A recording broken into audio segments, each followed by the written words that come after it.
Gauteng Health MEC Nomantu Nkomo-Ralehoko has confirmed that no lives were lost and no injuries were reported following a fire that broke out at Tembisa Hospital's Accident and Emergency Unit on Saturday.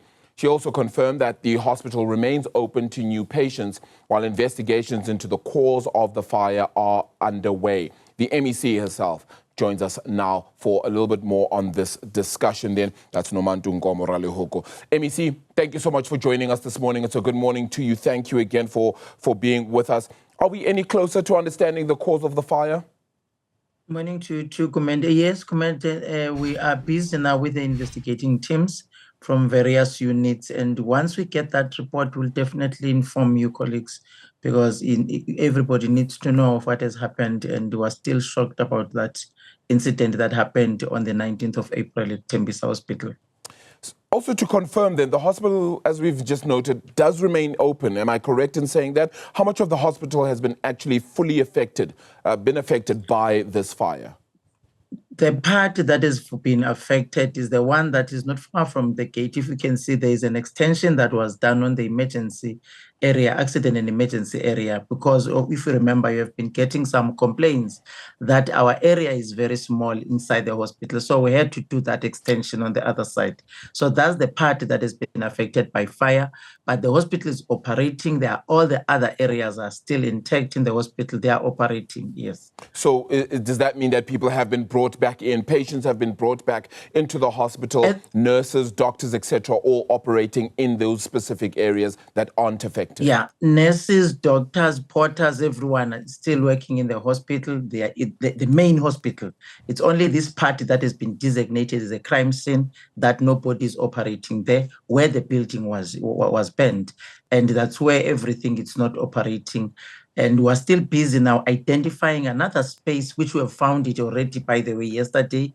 And already in that space, when I was there, we checked if the oxygen points are working, if the lights are working, because remember, the water was affected and the lights and the oxygen points. So where we are now, because we're using we have had to look around the hospital and check an area where it will be similar to what we have been working on using. So we have that space. It's not far still. It's inside the hospital. Then we will definitely move everyone now to start using that part of the hospital as accident and emergency area. Yeah, so that confirms then that it doesn't necessarily affect operations in the other parts of the main hospital, as it were, then at present. Absolutely, the other parts are still intact. Yeah, even yesterday I spoke to the staff of the hospital that was operating in the area that is a crime scene, assuring them that we are working on a space now where they will be utilizing. But outside we have GSET ambulances that are just waiting for walk-ins, because remember there was that diversion that has been done. So because of the business continuity plan that we've done, we will have some GSET colleagues that are outside. It's an ambulance that is having all the equipment, so that if there is a walk-in, in the meantime, these 2 days, 3 days that we're still preparing for this space to be fully operational, then we're able to take patients then. So we close the diversion that we've done to other hospitals, especially for critical cases. But if you can go now, Commander, and say, I've been stepped at the gate here just around the hospital, we will take you inside, and then the people can assist you. Then they can take you then to the relevant place where you can go. But that's what we are doing. So it's not completely shut down that you can die there, nobody can assist you. So it's not that situation. Yeah. MEC, yesterday I got to speak to Dr. Jose Letlape, who is the Parliament Portfolio Committee member on health. Yeah, correct. I know Dr. Letlape, yes. So I'd like to ask you if you could please listen in to what he had to say, particularly around the Charlotte Maxeke situation as well. And hopefully I'll get your response on the back end of this. Please listen to this.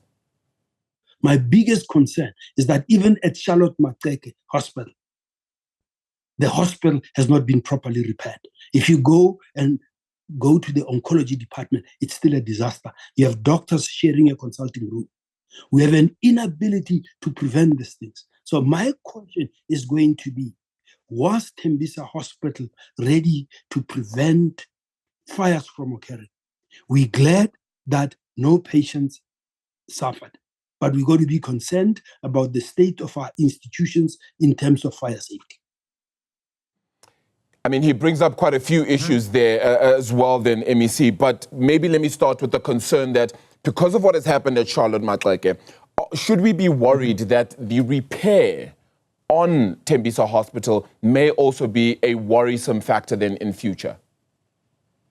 I don't think so, because part of the problem that made us to delay at Charlotte Maxeke was the maps that the municipality wanted. Because you remember, even every area, before you can do any work, you have to have some maps that indicate which area, the designation of those. I think the architectural designs of those maps were not there at that time. So we had to do that back and forth. I understand, because I was not there at that time. Back and forth looking for those maps until the municipality were to create new maps of this area now that must be repaired. And the damage at Charlotte Maxeke was not like the damage at Tembisa. It was a huge damage that happened there. I wouldn't mind, Kumete, one day to take you there so that we can see what now we've done. We've done even some doors that are preventing fire, including in the corridors. If a certain place is burned, now there are certain issues things that have been put by the architects so that we are preventing fire to move from one ward to another. Yeah. So that's what it has been happening. But again, remember, Charlotte Maxeke was done by national and the province. So there were 3 spheres of government that were involved. So imagine that bureaucratic process that we had to go through. So that was the process that again created the fire. I mean, the repairs not to be done immediately. And again, as I'm saying, it was big. It was not just a small area like this one, which is just a portion of the hospital. Almost all the hospital at Charlotte nearly burned down, including the area where they were using it for our dentist school, which was there at Charlotte. It's still difficult even to operate in that space.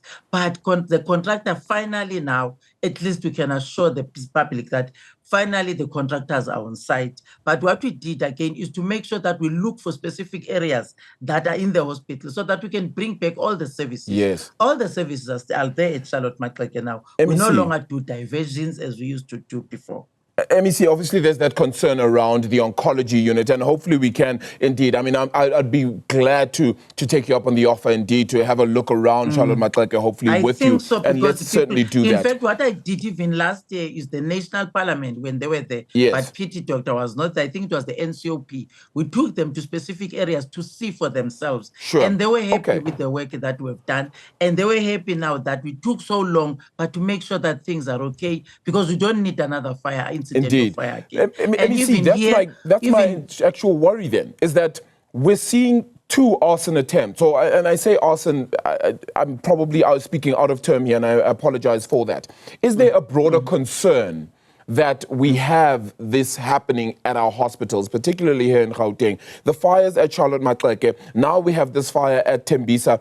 Are our hospitals retard-proof for things like this? And also then finally, because I've run out of time, do we have a cost of repair that has been determined yet for Tembisa Hospital? At the moment, we don't have any cost of repair because we're still waiting for the investigators to finish their job. And once they are done, we'll definitely inform you how much will be used. Because I think it's always better when you say that when the work has been completed. Because remember now, we'll have to add some of these protections that I'm talking about. Yeah. It won't be just the previous work that has been done before. So it will be thorough work now that will make us to ensure that whatever place we've repaired, it can't be caught on fire again. Because you can see now, indeed, I don't know why this fire in Gauteng, everybody's playing with fire. So these incidents are not right. So because of those compliance, we will definitely make sure that we do the right work, not the work that will take us back again, which we've been doing even at Charlotte. Indeed. MEC, thank you so much for the time. We'll certainly look forward to getting in touch with you and hopefully have a walk around Charlotte Maxeke with you, and hopefully we can discuss this just a little bit further.